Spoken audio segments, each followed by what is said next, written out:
guys ay magluluto tayo ng tahong.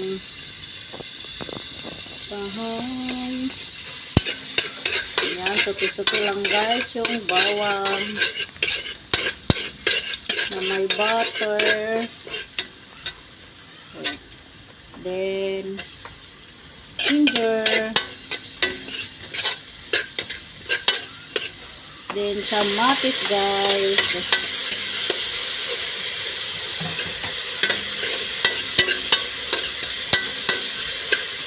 Lagyan na natin siya muna ng black pepper guys.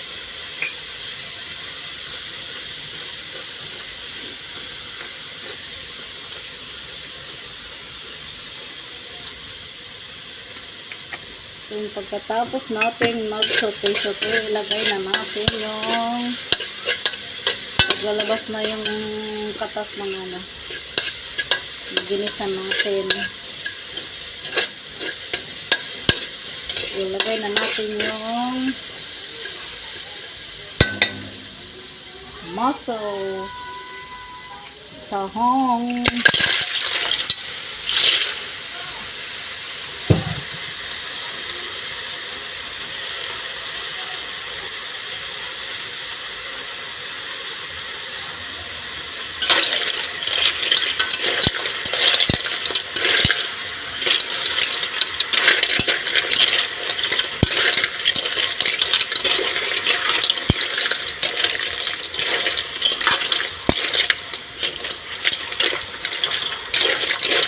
halakayan lang natin guys. Tapos timplahan natin siya konting sekreto ng magic. Yan na guys. Bakasan lang natin yung apoy guys para hindi siya overcook.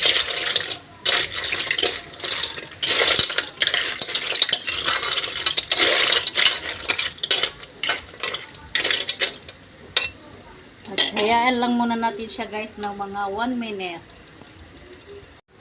Hindi pala tinamay. Ayan na guys. So kalagyan natin siya ng gulay na lang ng itong kangkong. Ay, kangkong. Pichay pala. Kangkong naman. Pichay guys. Ayan. Palutuin lang natin sandali ng ilang seconds. Malis lang yung maluto yung gulay guys. Ilalim lang natin siya guys. Kasi luto na yung tahong. Dahil nakabuka na siya.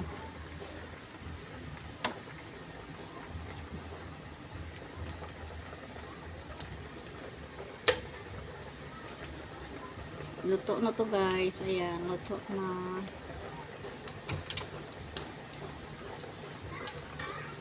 Siya, lagyan natin ng konting patis lang guys. Patis.